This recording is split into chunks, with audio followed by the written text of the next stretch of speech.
research on. There's still a lot of benefits there, but I don't think it's the same thing as actual fasting over a long period of time.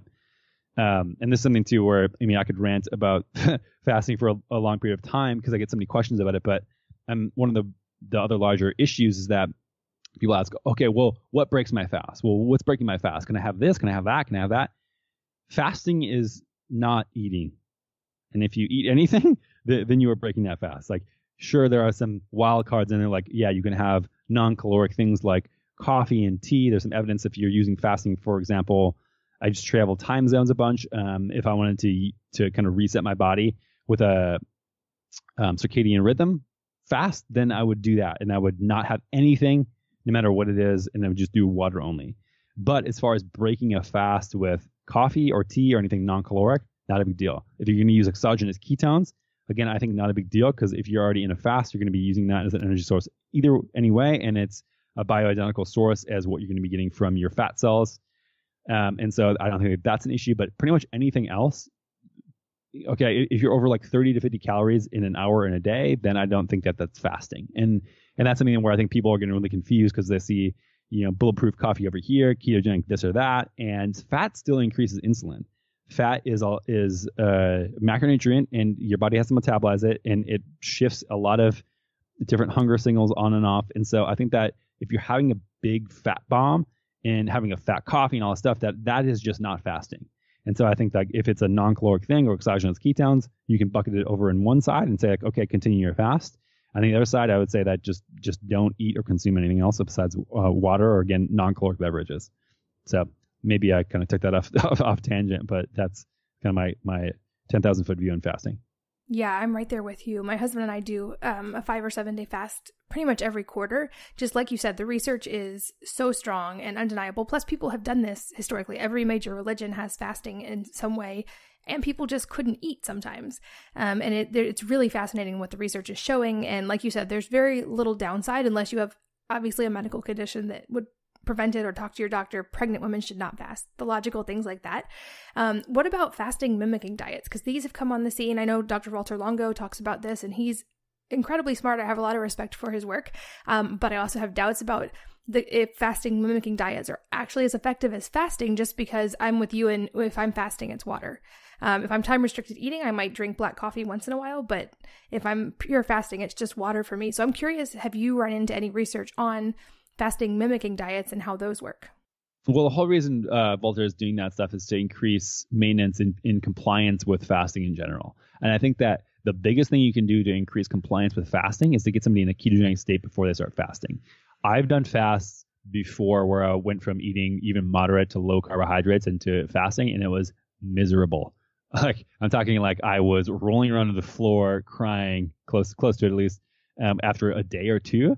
However, when I am in deep ketosis, and I'm in that for probably roughly a week beforehand, it's really not that big of a deal because your body's so used to using your own body fat for fuel. And so I think that just looking at that and saying, okay, why are we doing fasting mimicking diets in the first place? Okay, if it's to increase compliance, are there any other ways to get there? And I think that using a ketogenic diet is a really, really good tool to do that. And so then I think that you look at it again, other side of the coin, like, well, why are we doing a fast mimic diet? There's no research that says eating a little bit of food is better than eating no food when it comes to fasting. Like, we have no evidence that says that.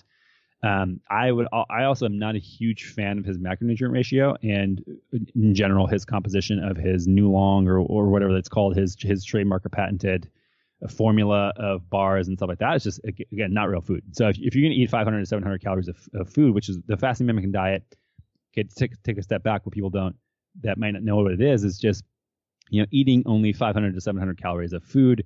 And he has a very special ratio that he's put out as far as micronutrients. He sells products based upon what he thinks that ratio is. And I've worked with people who have done kind of modified fast before. I've done modified fast before. And I would not recommend that because it's not really a ketogenic ratio. Again, going into a fast without being in ketosis is miserable. So why would you go through a fast not being in ketosis? It doesn't make sense to me. And I think that if you're going to do a modified fast at all, I think it would be a protein sparing modifying fast where you're basically only eating lean protein and only getting that as a macronutrient as to save a lot of lean body mass. Just anecdotally, again, this is N equals 1. So I don't want people to think that this is a hard and fast rule, but for me, I've tried fasting and I've done the experiments on myself where I've done a water fast and I've done kind of a protein sparing modified fast, and I've done a modified fast where I eat kind of whatever I want and, eat like small salad, small avocado, etc., 500 or 700 calories a day. On the water fast and the protein sparing modified fast, my lean body mass stayed the same or either went up after a fast. And again, you can ask a question like, why is that the case? You didn't eat any food.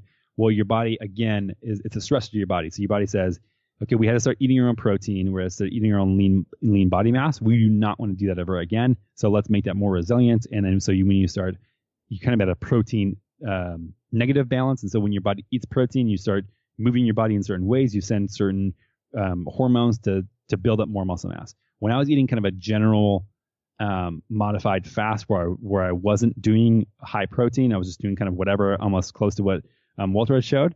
I had actually significant loss in lean body mass. And so that's something that me personally, I wanted to preserve my lean body mass as much as humanly possible.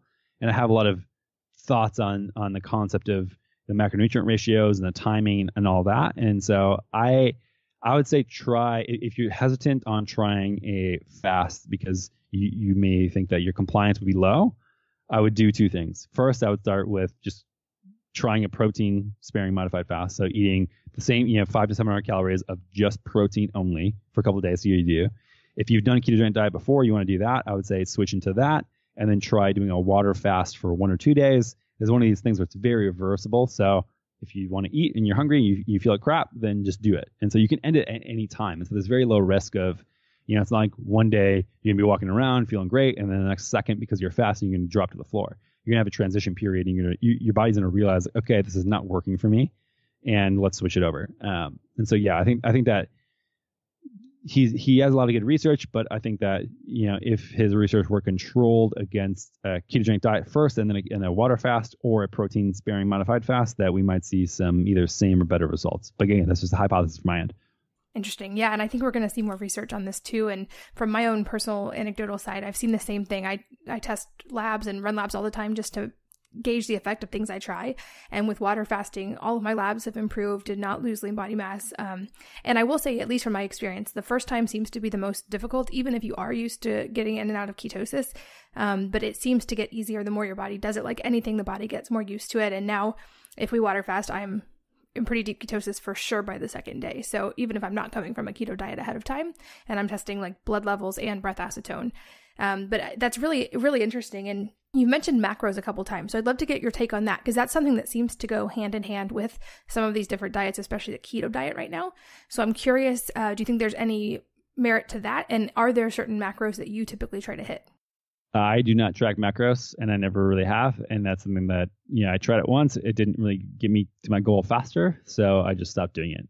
I think that with a ketogenic diet, people tend to undereat protein. I think this is one of the biggest things that is kind of a misconception about a ketogenic diet, is that it should be very low in carbohydrate, low in protein, and very high in fat. And I just don't think that's the case. You're just taking a lot of nutrient-dense food away from your plate if you're doing that. And I think that you have a lot of problems. I think a lot of times women, when they have problems with the ketogenic diet especially, when they have plateaus, they have weight gain, they have hair loss, they have thyroid problems, I think is from 1, under eating, and 2, under eating protein. And so I think that the way to look at it, and Luis Villasenor, Rob Wolf, a lot of these guys are doing really good work in this, where you should look at it as protein is a goal. So I think that people, again, this is all from Luis, but 0.8 grams per pound of lean body mass for protein is a minimum. And so you should not go below that. And people go below that. People are going like 0.2 to 0.4 grams per lean pound of body mass. And I get Instagram messages all the time. And some people are messaging me saying like, I'm going over 23 grams of protein today. Is that okay? Yes, it's okay. And you should probably quadruple that amount. And so that's something that I think that hitting that as a goal. And then 2, limiting carbohydrates. And so as long as you just don't eat carbohydrates, if you don't know carbohydrate containing food, then just track your food for a while and you can see, maybe you're not used to it. And you realize an apple or an avocado or whatever is more on carbs than you realize. So just track them for a while to see. And then after that, adding in fat as to whenever you're full, essentially. I think that is just a really basic way to do a ketogenic diet that I think people they overcomplicate it. And when it becomes a trend and becomes super, like you said, maybe compartmentalized, people get into certain specifics about, oh, I'm following this macronutrient calculator instead of that one, and I need to hit specifically 67 grams of protein today. And if I go over by 3, then it's a bad thing. Like, I think that people confuse it way too much. And I think that, again, 100%, the thing that people should be focusing on is eating real food first and nothing else. Once they get that nailed, sure, if you want to start digging into macronutrients, that's fine.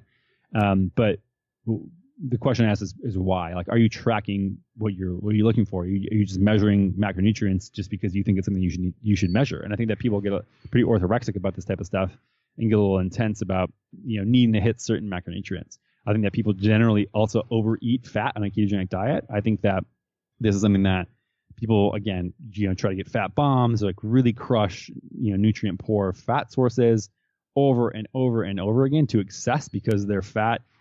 People either told them that fat quantities don't matter on a ketogenic diet, or that they think they don't matter and they can eat 500 grams of fat in a day and be totally fine.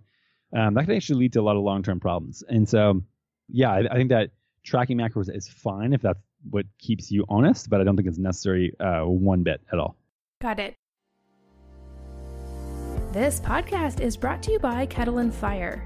You may already know that this is my go-to bone broth because it is shelf stable, it's easy to use, and it's delicious. But you may not know that Kettle and Fire just released brand new bone broth based soups, which make it even more convenient to eat healthy on the go. Plus, they save a lot of time when you're trying to feed the whole family on a busy night, and they are delicious. They have miso, tomato, and butternut, and they're all really, really good. Plus, they have a 20-hour slow simmer process for their broth that extracts an insane amount of protein, 10 grams per serving, and this creates a collagen-rich broth that is great for hair and skin and nails. My favorite part is it only takes a minute to heat up any of these broths or soup on the stove, and I can keep a case in my pantry so it's there anytime I need it. Right now, you can save 10% by going to kettleandfire.com/mama, M-A-M-A. The discount is already built in, so just remember that link, kettleandfire.com/mama. This episode is brought to you by Mother Dirt. Did you know that there's a microbiome on your skin? Or at least there should be. As the body's largest organ, our skin is also the body's largest ecosystem, and many modern products interfere with or deplete the natural beneficial bacteria that should be there. So, how do we get it back? Mother Dirt's AO Plus Mist restores the good bacteria that once existed on our skin naturally, but that modern hygiene practices have wiped away. Think of it as a probiotic and prebiotic for your skin. I've been using it for years, and it is a vital part of my skincare routine. In fact, 60% of Mother Dirt AO Mist users are able to stop using deodorant altogether because the patented AOB consumes the ammonia in sweat, and 66% of users find that they can take shorter showers and cut out an average of 2.5 products from their routine. You can save 20% by going to motherdirt.com/wellnessmama and using the code FREESHIP20. Again, motherdirt.com/wellnessmama and the code FREESHIP20, all caps, to save 20%.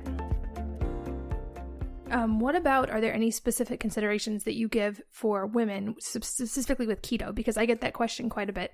And it seems that a certain segment of women at least do run into a point, you mentioned it a little bit, where they don't feel good on a keto diet. So are there special considerations for women, especially hormonal considerations when it comes to a keto diet?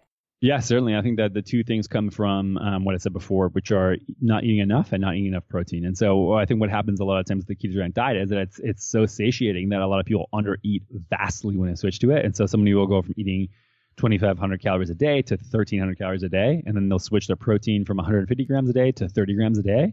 That is not good for anyone's metabolism, let alone a woman's metabolism. So I think that actually under-eating protein and under-eating the amount of food total are two huge missteps that usually when women shore that up, I haven't seen any kind of long-term effects on the ketogenic diet.